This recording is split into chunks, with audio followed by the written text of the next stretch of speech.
Jadi dalam diri kita itu ada elemen dasar. Air, api, tanah, udara. Avatar ya.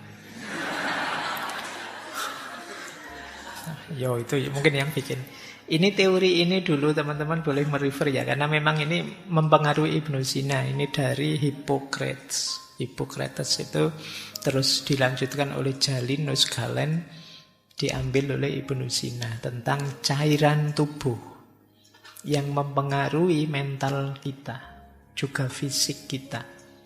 Ya, cairan tubuh itu istilahnya humor. Kalau di situ ada tulisan humor jangan dibaca. Wah, itu lucu-lucuannya, bukan itu. Humor itu cairannya. Jadi diri kita itu ada 4 unsur: air, api, tanah, dan udara.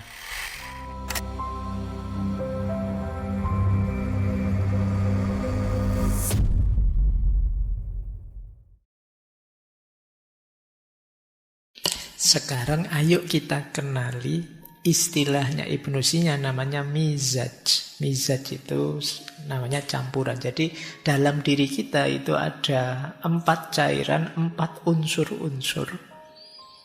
Unsur ini sifatnya materi, tapi menentukan mentalitas kita, menentukan kualitas diri kita. Ayo kita cek ya, pelan-pelan saja. Jadi dalam diri kita itu ada elemen dasar. Air, api, tanah, udara. Avatar ya. Yo itu mungkin yang bikin.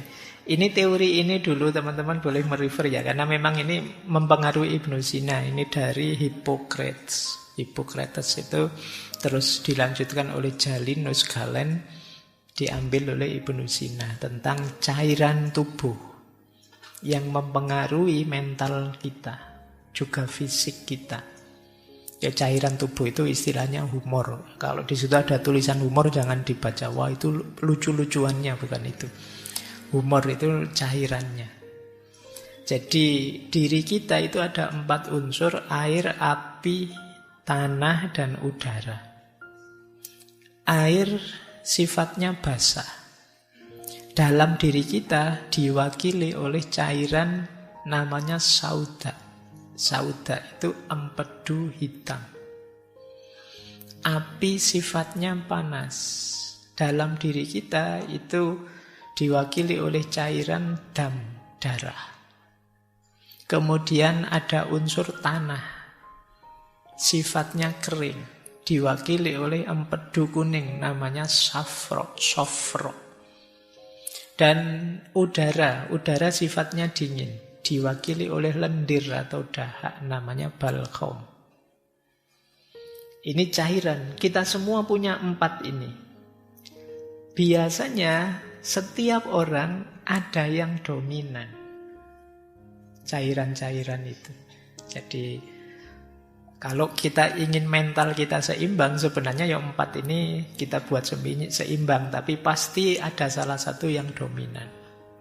Kalau orang ini elemen dasar airnya yang dominan, yang tadi sauda empedu hitam, itu biasanya orangnya, temperamennya, wataknya biasanya namanya melankolis. Nah, coba dicek ya kalian nanti ada di mana. Orang melankolis itu introvert, analistis, perfeksionis. Pendiam, jarang bergaul, perfeksionis, tapi teliti, analistis. Kelebihannya orang melankolis itu dia terorganisir, penuh rencana, serius hidupnya. Sayangnya dia ada sisi negatifnya, yaitu sensitif, baperan, pesimis, dan suka overthinking. Mikirnya suwe, memutuskannya lama. Nah, itu berarti kalian kebanyakan sauda tadi, empedu hitam. Nanti ada dietnya, ada terapinya masing-masing. Jadi kalau kebanyakan itu ya mungkin diatur lagi gaya hidupmu. Introvert, analistis, perfeksionis. Kalau kalian kuat di api, darah. darahmu lebih dominan. Kepribadiannya namanya sanguinis. Kepribadian sanguinis itu kebalikannya melankolis. Dia ekstrovert, optimis, spontan. Kelebihannya orang jenis ini enak diajak komunikasi. Kalau ada dia rame situasinya, ceria situasinya. Sayangnya orang seperti ini sulit diajak komitmen, susah berorganisasi, terus biasanya tidak konsisten. Jadi tipe ini kalau jadi supporter enak. Rame dia, kalau buat rame-ramean enak. Tipe sanguinis. Ini kuat di dam atau darah, ciri panasnya. Kemudian ada kalau yang dominan unsur tanahnya, empedu kuning atau soft rock. Ini temperamennya namanya tipe koleris. Tipe koleris ini orangnya tegas, enak jadi leader, ambisius. Kelebihannya dia fokus, pekerja keras, pinter memutuskan. Sayangnya tipe koleris ini agak arogan, ingin dominan. Karena dia punya karakter leader, jadi dia ingin menguasai. Terus empatiknya kurang, jadi tidak bisa merasakan yang dirasakan orang lain. Tapi enak kalau jadi leader, karena dia fokus, bekerja, dan cepat memutuskan.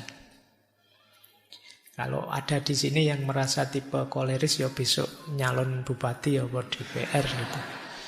Kalian pas di situ.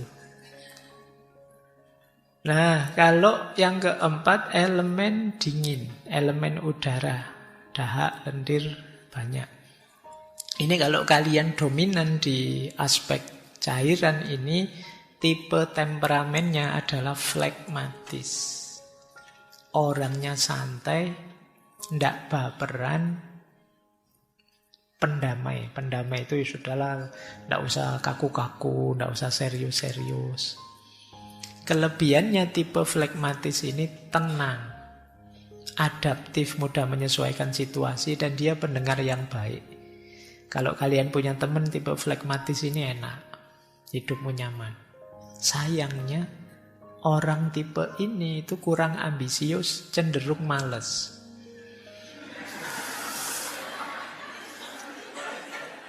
Jadi pokoknya pinginnya santai-santai. Terus namanya santai ya udah bisa digas pokoknya. Pingin nyaman saja. Ayo ya, coba dicek ya. Kalian ada di tipe mana? Kalian melankolis, sanguinis, koleris, apa flegmatis? Kita semua ada unsur itu, tapi yang dominan yang mana? Itu nanti menentukan karakter kita, temperamen kita. Yo nanti ketika sudah sangat tidak seimbang cairan-cairan ini, nanti yo ada. Nanti di kitabnya Ibnu Sina itu yo, untuk meningkatkan ini melankolisnya dikurangi makan ini, ditambah makan ini biar tidak terlalu melankolis. Biar tidak terlalu sanguinis ya banyak makan apa, dikurangi makan apa. Itu nanti ada. Cuma tidak saya tulis di sini satu-satu, nanti waktunya habis. Jadi ini namanya mizaj. Jadi mizaj itu 4 cairan yang terkombain dalam diri kita. Masing-masing dengan ciri dan karakternya, ada basah, ada panas, ada kering, ada dingin. Dan salah satu pasti dominan.